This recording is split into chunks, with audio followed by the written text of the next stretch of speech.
Oh, boy. I don't know, because, I'm just in charge of this bit.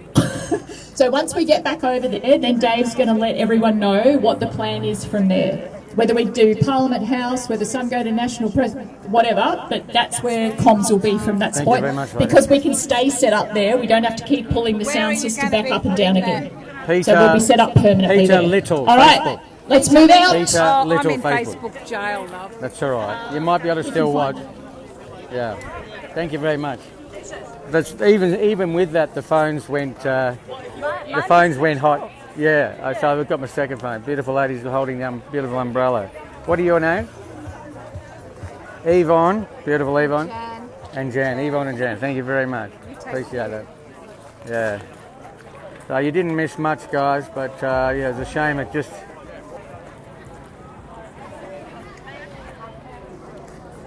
I might race over. Oh, okay. I've just Thanks, found Shorty. out. Very There powerful. is it a Facebook? Is it Facebook?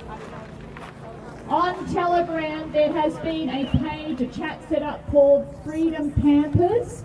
So that is for everyone that's camping down, like part of this movement. So that'll be a 2022 Convoy to Canberra, and the Freedom Campers on Telegram will be the best way for you guys to keep informed when you're not in front of the sound system listening to someone tell you what's going on. It's very emotional, Grant. Okay, there we go. And why not? Very powerful. Hey, mate. Good on you, bud. Good to see you. Thanks for doing it. I know. It's bloody hot though, isn't it? I guess the phones just keep going out. Oh. Anyway, I might get to Press Club. Look down there. What's is that Parliament House? No, is that where we were? Yeah. We must have been on the other side then. Is that right? Yeah. We're on the left side, were we? I'm not sure where we are. No, I'm a bit lost. Both sides of it all. Okay. Buddies, Thanks for everything that you how are you? Yeah, good on you. We going to the Press Club? Press Club? What's the address? I don't know. Google. Australian Press Club. That's all I'll be doing. Thanks, lady. We'll get out of here and try and get the. You're a young woman. You'd like to talk on my Facebook? Beautiful young woman. No, she's not listening. Okay, move on. That's what we're doing it for. Oh, that's a nice looking car. At least there's a lot of greenery here in Canberra. I mean, a lot of concrete jungle, but I don't know what I've got to do, guys. I'm sorry, but these phones, that's the best I can do. That's all I got. They overheat, and I even put my camera on them, my cap on them, and under an umbrella. But anyway, how good was Hoodie? Unbelievable. Lots at the Press Club at the moment. Okay. Guys, I'm thinking of organising one 11:11 on Friday outside the High Court, so that's what went through my mind when I was listening to Hoodie. We've all got to think of what's the most powerful thing we each can do. We've each got different skills, experiences, networks, whatever, but I'm going to get a draft injunction in the High Court. I'm not going to lodge it because I want to send it, what through my mind, every senior counsel in Australia. Have a look at this draft injunction. The moment I've been told this fraudulent document, I wouldn't win an injunction in the High Court. That defies logic. If it's fraudulent, how can they use it to approve all the vaccines? It just does not make sense. Ducky was going to stop, no.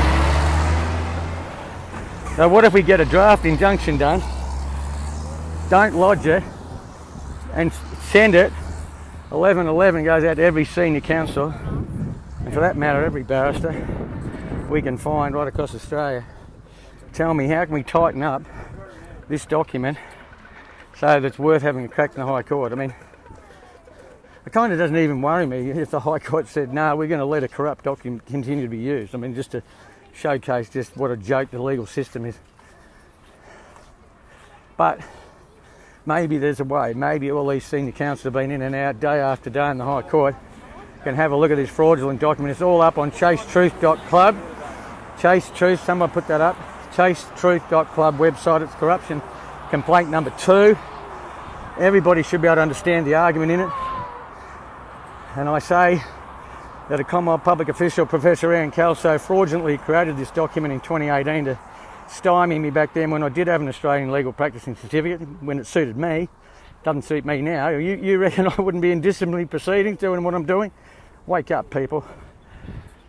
It's a strategy not to have a practicing certificate now. I don't actually need it right now. And I can still act for all the doctors in VCAT and all that lot. And any tribune. So this document, I say, was not created in 2011.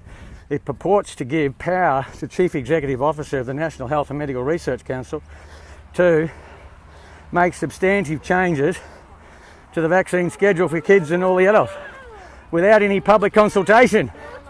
And that's not what the Act says. The Act is specific, it's black and white.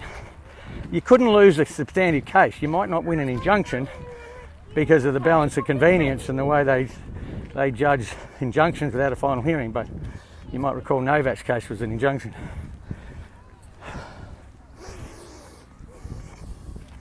So it purports to give probably the most powerful bureaucrat in the health system, because he's got $1 billion worth of money to hand out. So they all got to lick up to Professor Ann Kelso, all these scientists and doctors that rely on that to fund their university careers, and all these institutions that are pushing big pharma solutions and crippling our health.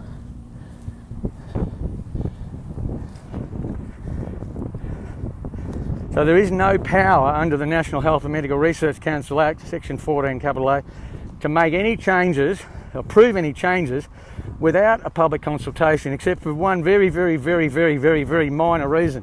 And that's a very minor change. And the power's given to the National Health and Medical Research Council. It's like a board. It is a board because it's a corporation. NHMRC's got an ABN number. So there is no power under the Act for anybody to approve substantive changes. And there is no power for the CEO to approve minor changes or major changes either. And it implicates the Chief Medical Officer as well, this document. So it's been really eating me out that I haven't been able to nail these arseholes. I was so excited to talk to Donna Gray this morning. She's coming all the way. Donna Gray put me up on the stage. I've never been asked to speak at a rally except Saturday, actually, the first time. But I mean, she asked me to speak at a rally back in 2016, Mullumbimby Town Hall, and I dropped everything and flew up there. And 10 of us, we've got to work out who spoke then, I said to her. We need them all back on the front line now. Packed RSL back then, trying to stop the no jab, no pay. So I'm thinking of organising an 11-11. I've met this beautiful opera singer who's went right to the door, finished her law degree. She spung yesterday. She was also on my live number 5. You'll see her on my live 5 at the end. She's putting me in touch with the legal team for the AVN are using for the, it might even be filed today, the federal court action to freeze the COVID vaccines, a very important case that they raised $300,000 for. They've got some heavyweight silks and a great team there, and a former retired barrister, Gillespie. So 11-11, High Court, I want a draft injunction to be emailed to every politician, every court really. I don't know where we put it, but surely sub-judiciary could stop someone using a legal document, at least in the future. I mean, we don't even have to say, you know, we're having a crack at you for all the past sins, but just to freeze this document would be a big achievement right now, and a message that this is finally the courts have given us some remedy. And then once that document's off the charts, no longer capable of being used, that means there's a vacuum, guys. And that's a big problem for them, because the Act says you've got to have procedural guidelines, right? And you've got to publish them, which they never did this one. It's not even on the website now. I'm the only one that's got it in a FOI, right? You can see it on chasetruth.club, corruption complaint number 2. It's called Procedures and Requirement, without an S, for the approval of the Australian Immunisation Handbook. Okay? You cannot find that document. It was never gazetted. It was made fraudulently to steer me away in 2018 when I had a big head of steam doing Chase Walker Stevens case and a family court case to break the mandate of the judges to insist that kids get vaccinated if the two parents disagree. Tried twice on that one. 2 beautiful families. I've got to get in touch with both those families. Where are they? I mean, all these people have been fighting in the past. We need you now, okay, to come to Canberra, preferably by Saturday, but definitely by Monday when Parliament reopens, okay? we must, everyone that's made a big contribution, step up now, okay? It's too late to say, oh, kids at school or this, that, the other. This is history in the making. If you didn't get that listening to Graham Hood, you all got it because you're listening to Peter Little, and I know how informed my audience is. And they keep me informed of a whole heap of stuff, because when you're on the run, like we're all on the run now, I mean, at any point in time they can arrest us, shoot us, whatever. I mean, we know what it's like in Victoria, you know, the heat of the battle. So we rely on you, people like us that are trying to, you know, get up in front of the camera and stuff. We rely on you to keep us updated, and that's why I'm so lucky to have such an incredible network. It's impossible to get to everybody every day, but we do the best we can. But I think I've got to step up now and get this finally, you know, in a draft form. Don't lodge it. Don't give them the joy of knocking it out in the court, but actually put it out to every senior council so they suddenly realise, oh my God. And then we'll see. Then we'll see if there's whistleblowers inside these public service bodies, like I was when I was a lowly legal officer when I was 26, 1981, when I started with the what's now ASIC, National Companies and Securities Commission. Took on Rio Tinto, Zinc, Murdoch, all these mongrels, you know, case after case for 2 years. Briefed Alex Chernoff in the Murdoch case, which involved TNT. He became the governor in Victoria, and you know, he's got something to answer for. So we've all got to get focused on what we can do best, guys. And the best thing you can do, find a way to get to Canberra, guys, or at least influence one other person. Like if you can't come, if there's one more person that comes, at least you've done your bit. And we want at least 100,000 now. We got 400,000 in Victoria. Where are the 400,000? Harrison McLean. I mean, the Melbourne Freedom Rally should organise an urgent rally for Monday. Urgent rally. Harrison's up here. 400,000 people turned up. Do we know who they all are? They know who they are. Anyway, I'm going to press conference. Love and kisses. Catch you later, guys. 11:11 Friday. I've got to pull my finger out. There we go. Cars are streaming out. They're all heading